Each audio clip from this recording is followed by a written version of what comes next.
আসসালামু আলাইকুম ভিউয়ার্স, চলে আসলাম আপনাদের মাঝে আরেকটি নিউ ভিডিও নিয়ে। আজকে আমি আপনাদের সাথে শেয়ার করব সেরা স্বাদের চিংড়ি ভুনা রেসিপি। জানতে হলে দেখতে হবে সম্পূর্ণ ভিডিওটি স্কিপ না করে। চলুন তাহলে দেখে নেই কিভাবে তৈরি করি মজাদার সুস্বাদু এই চিংড়ি ভুনা রেসিপিটি। সম্পূর্ণ ভিন্ন স্বাদের ভিন্ন ধরনের আজকের এই রেসিপিটি। ভিডিওর শুরুতেই বলি, ভুল ত্রুটি হলে অবশ্যই ক্ষমা দৃষ্টিতে দেখবেন। এখানে আমি চিংড়ি মাছগুলো খুব ভালোভাবে কেটে ধুয়ে পরিষ্কার করে নিয়েছি। এখন আমি দিয়ে দেব পরিমাণ মতো লবণ, মরিচের গুঁড়ো, আর দিয়ে দিচ্ছি হলুদের গুঁড়ো। এখন দিয়ে দেব হাফ চামচের মতো ধনিয়া গুঁড়ো। এবারে খুব ভালোভাবে মাছটা মাখিয়ে নেব। মাছটা রেস্টে রেখে দেব 10-15 মিনিটের মতো। এখানে নিয়ে নিলাম আলুগুলো আমি এরকম কিউব করে কেটে নিয়েছি। আপনারা আপনাদের ইচ্ছা অনুযায়ী কেটে নেবেন। আরও নিয়ে নিলাম টমেটো। এখানে আমি 2টো টমেটো কেটে নিয়েছি এরকম করে।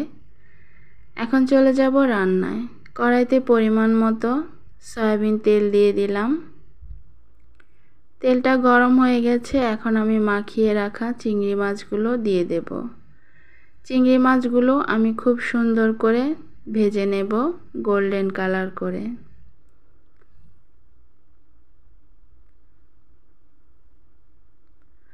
ভিডিওর এই পর্যায়ে এসে যারা আমার ভিডিওটি দেখছেন সকলের প্রতি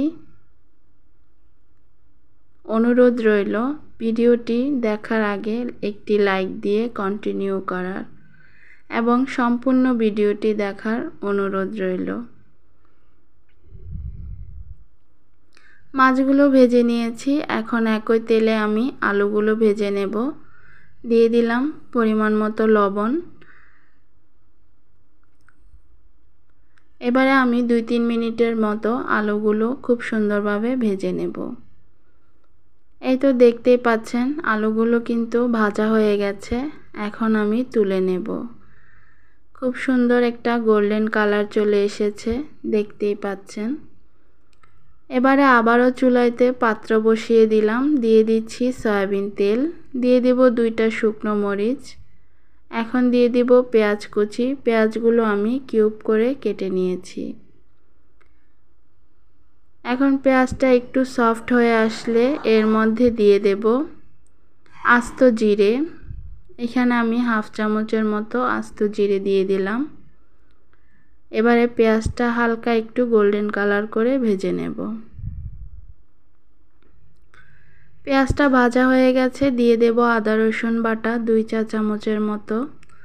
এখন আদা রসুনটা একটু ভেজে নেব, কাঁচা গন্ধটা চলে যাবে। এই পর্যায়ে দিয়ে দেব হলুদের গুঁড়ো 1 চা চামচ, মরিচের গুঁড়ো 1 চা চামচ, ধনিয়া গুঁড়ো 1 চা চামচ, জিরা গুঁড়ো 1 চা চামচ।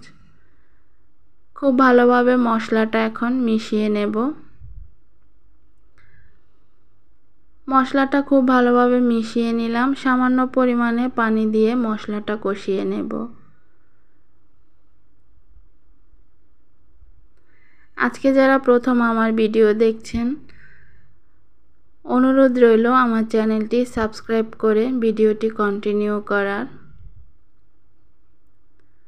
এখন আমি চিংড়ি মাছগুলো দিয়ে দিলাম। চিংড়ি মাছগুলো আমি 2 মিনিটের মতো একটু কষিয়ে নেব এই মশলায়। দেখতেই পাচ্ছেন মাছগুলো আমি খুব ভালোভাবে কিন্তু কষিয়ে নিয়েছি। এখন আমি দিয়ে দিব কেটে রাখা টমেটোগুলো। এবারে আমি মাছের সাথে টমেটোগুলো খুব ভালোভাবে কিছুক্ষণ ভেজে নেব।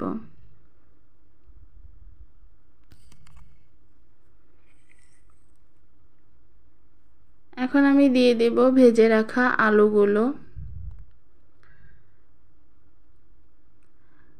এবারে খুব ভালোভাবে আমি সবগুলো উপকরণ একসাথে কষিয়ে নেব 2 থেকে 3 মিনিটের মতো। আমার ভিডিওগুলো আপনাদের ভালো লেগে থাকলে অবশ্যই আমার চ্যানেলটি সাবস্ক্রাইব করে পাশে থাকার অনুরোধ রইল এবং মনে করে বেল বাটনটি বাজিয়ে দেবেন যেন ভিডিও আপলোড করার সঙ্গে সঙ্গে সবার আগে আপনার কাছে নোটিফিকেশন পৌঁছে যায়। আমার রেসিপিগুলো ভালো লেগে থাকলে অবশ্যই লাইক কমেন্ট শেয়ার করে দেবেন যেন আগামী দিনগুলো আমি এগিয়ে যেতে পারি, আরও সুন্দর সুন্দর ভিডিও নিয়ে আপনাদের সামনে হাজির হতে পারি। দেখতেই পাচ্ছেন আমি খুব ভালোভাবে কিন্তু কষিয়ে সামান্য পরিমাণে পানি দিয়ে দিয়েছি আর দিয়ে দিলাম কাঁচামরিচ। এখন আমি এই রান্নায় আর কোনো লবণ ব্যবহার করব না, যেহেতু আমি মাছের সাথে লবণ দিয়েছিলাম এবং আলুর সাথে লবণ দিয়েছিলাম। খুব ভালোভাবে বলক চলে এসেছে। এ পর্যায়ে আমি নেড়েচেড়ে চুলার আঁচটা লো ফ্লেমে করে ঢাকনা দিয়ে ঢেকে দেব 2 থেকে 3 মিনিটের মতো।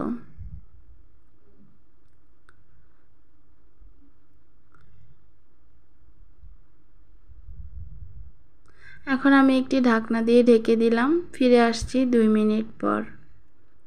চলে আসলাম 2 মিনিট পর। দেখতেই পাচ্ছেন সম্পূর্ণ ঝোল কিন্তু শুকিয়ে গেছে, তেল ভেসে উঠেছে। এখন আমি দিয়ে দেব 1 চা চামচের মতো চিনি রান্নার ব্যালেন্সের জন্য। আপনারা চাইলে স্কিপ করবেন। এবারে আমি খুব ভালোভাবে নেড়েচেড়ে মিশিয়ে দেব।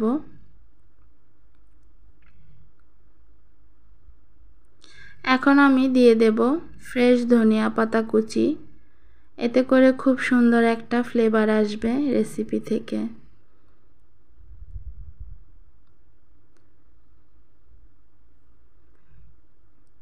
ধনিয়া পাতা দিয়ে দিলাম। এখন আমি আবারও ঢাকনা দিয়ে ঢেকে দিচ্ছি 1-1.5 মিনিটের মতো। চলে আসলাম 1-1.5 মিনিট পর। এখন আমি চুলা থেকে নামিয়ে নেব। এই তো দেখতেই পাচ্ছেন আমি চুলাটা অফ করে দিয়েছি। মাশাআল্লাহ, দেখতে যতটা সুন্দর হয়েছে খেতেও কিন্তু অসাধারণ হয়েছে। অবশ্যই আপনারা এভাবে ট্রাই করবেন, আশা করছি ভালো লাগবে ইনশাআল্লাহ, ছোট বড় সকলের। আজকের মতো এখানেই বিদায়। সবাই ভালো থাকবেন। আল্লাহ হাফেজ।